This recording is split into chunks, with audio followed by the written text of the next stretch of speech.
भदोही जिले में अवैध खनन, भ्रष्टाचार और दबंगई से जुड़ा मामला अब बड़ा रूप ले चुका है। इसी प्रकरण में ग्राम धसकरी के समाजसेवी कमलाकांत दुबे की संदिग्ध मृत्यु ने पूरे जिले को हिला दिया है। परिजनों का आरोप है कि ग्राम प्रधान मनीष यादव और मेहीलाल उर्फ बंगड़ी लंबे समय से खनन माफियाओं के साथ मिलकर अवैध कारोबार चला रहे थे और मृतक कमलाकांत इन्हीं गतिविधियों के खिलाफ लगातार आवाज उठा रहे थे।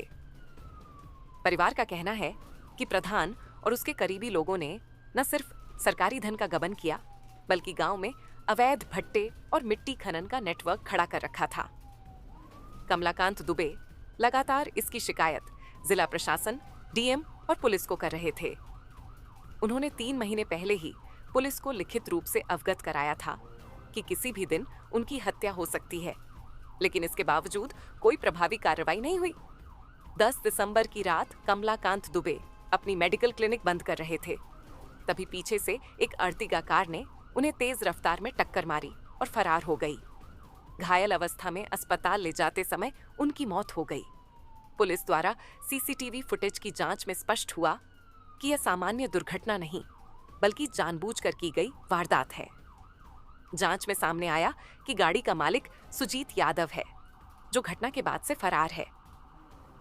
मृतक के बेटे ने बताया कि उन्होंने समाज सेवा के तहत सरकार की मदद के लिए 1 लाख रुपए दिए थे, जो सरकारी खाते में जमा तो हुआ, लेकिन उसका सही उपयोग कभी नहीं हुआ। उनका आरोप है कि शून्य सहनशीलता की नीति की बात करने वाला प्रशासन इस पूरे मामले में चुप रहा और अपराधियों को खुली छूट मिली। घटना के बाद पुलिस ने कार्रवाई करते हुए प्रधान पक्ष से जुड़े मेहीलाल यादव को पहले ही निरोधात्मक कार्रवाई में जेल भेजा था। अब नामजद आरोपी मनीष यादव को हिरासत में लिया गया है, जबकि कार मालिक सुजीत की तलाश जारी है। पुलिस अधीक्षक अभिमन्यु मांगलिक ने बताया कि हत्या की नीयत से टक्कर मारे जाने के प्रमाण मिले हैं और सभी संलिप्त तत्वों की जांच की जा रही है।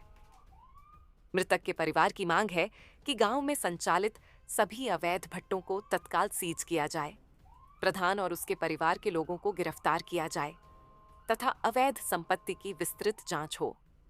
उनका कहना है कि यह सिर्फ एक हत्या का मामला नहीं, बल्कि पूरे क्षेत्र की सुरक्षा और कानून व्यवस्था की लड़ाई है।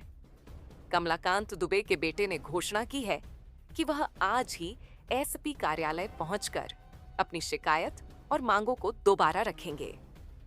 परिजनों और ग्रामीणों ने प्रशासन से निष्पक्ष जांच और दोषियों पर कड़ी कार्रवाई की मांग की है, ताकि ऐसी घटनाएं दोबारा न हो सके।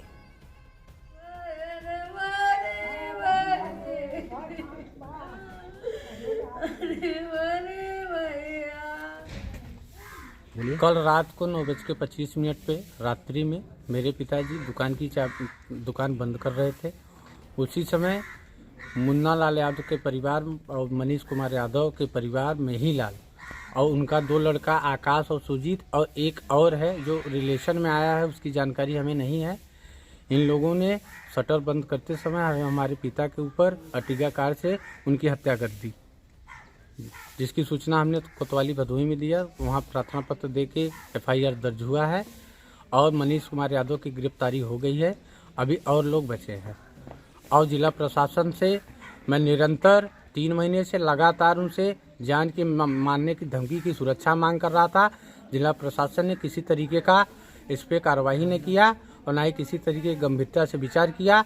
आज हमारे पिता की हत्या हो गई है। इसका जिम्मेदार कौन है?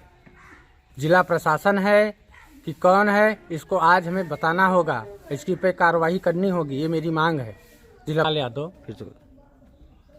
हत्या करने वाले कौन है? मुन्ना लाल यादव, मनीष कुमार यादव और सुजीत आकाश एक अज्ञात है और ये पूरा शहरंग प्रधानी पद से वो घोटाला किया हुआ था। 9,40,00,000 का गबन पाया गया था। मेहीलाल यादव खनन का काम करता है, जिसकी शिकायत के बाद 151 में चालान हुआ। उसी के आक्रोश में आके हमारे पिता की हत्या करा दी गई। जी, ये थाना भदोही क्षेत्र अंतर्गत एक गाँव है धसकरी। वहाँ पर कल रात को करीब 10 साढ़े 10 बजे के बीच में सूचना मिलती है पुलिस को कि वहाँ के ही रहने वाले एक व्यक्ति हैं जिनका नाम कमलाकांत दुबे है और इनकी उम्र करीब कुछ 60 से 70 वर्ष के बीच में है।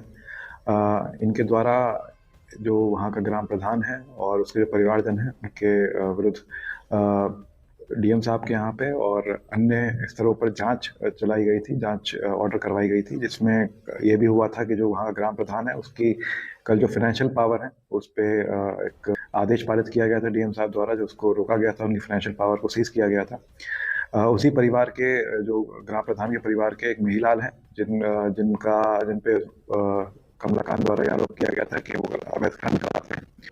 उसी प्रकरण में कल स्थानीय थाने द्वारा महिलाल यादव को कल सुबह ही 151 में जेल भेजा गया था। कल रात को जब ये सूचना मिलती है कि जो कमलाकांत दुबे अपनी जब दुकान बंद कर रहे होते हैं, शटर बंद कर रहे होते हैं, तो पीछे से गाड़ी आती है और उनको टक्कर मार के चली जाती है। जब उनको इलाज के लिए लेके जाया जा रहा होता है तो रास्ते में ही उनकी मृत्यु हो जाती है। जब सीसीटीवी कैमरा देखा गया और आसपास के लोगों से पूछताछ की गई तो पता चला कि जो गाड़ी थी वो अर्टिगा थी और जो महिलाल का पुत्र है सुजीत, उसके पास भी अर्टिगा गाड़ी है और सीसीटीवी फुटेज में जिस तरह गाड़ी उनको टक्कर मारती हुई दिख रही है तो उसमें इंटेंशन और डेलिब्रेट तरीके से ये टक्कर मारी गई है। इसमें 302 मर्डर का केस इसमें पंजीकृत किया गया है और महिलाल यादव जो ऑलरेडी 151 में जेल में गया हुआ है वो इसमें षड्यंत्र में एक तरीके से शामिल है और उसके खिलाफ भी इसमें रिमांड बनवाई जाएगी इस मुकदमे में। और जो ग्राम प्रधान है मनीष, उसको भी हिरासत में ले लिया गया है। गाड़ी कौन चला रहा था कुछ पता लगा? अभी प्रथम दृष्टया जो बात निकल के आ रही है सुजीत की ही गाड़ी है और सुजीत कल से फरार भी है, तो माना जा रहा है कि सुजीत ही चला रहा था। इसमें जो ग्राम प्रधान जो मनीष है वो नामित अभियुक्त है, उसको भी हिरासत में ले लिया गया है और महिलाल ऑलरेडी इस टाइम जेल में है। आरोप लग रहा है सर कि मनीष भी गाड़ी में बैठा। जी हाँ, इसकी एक बार वेरिफिकेशन करा लिया जाएगा सीडीआर एनालिसिस से और बाकी सीसीटीवी फुटेज में भी देखा जाएगा कि वो गाड़ी में बैठा था नहीं बैठा था, लेकिन ये क्लियर है कि वो भी इस कॉन्स्पिरेसी में था। पहले भी सर धमकी मिलती रही, शिकायत उसकी भी की गई थी। जी हाँ, इसमें पूर्व में भी अक्टूबर माह में भी एक मुकदमा पंजीकृत किया गया था मारपीट का, जिसमें कमलाकांत द्वारा ये आरोप लगाए गए थे इन लोगों पर और उसमें मुकदमा पंजीकृत करके उसमें चार्जशीट भी की गई थी। और ये जो जांच का सिलसिला चल रहा था और जो भी आरोप प्रत्यारोप लग रहे थे, इसी प्रकरण में मुझे ऐसा प्रतीत हो रहा है कि उसी कॉन्स्पिरेसी में इस तरह की घटना को अंजाम दिया गया है।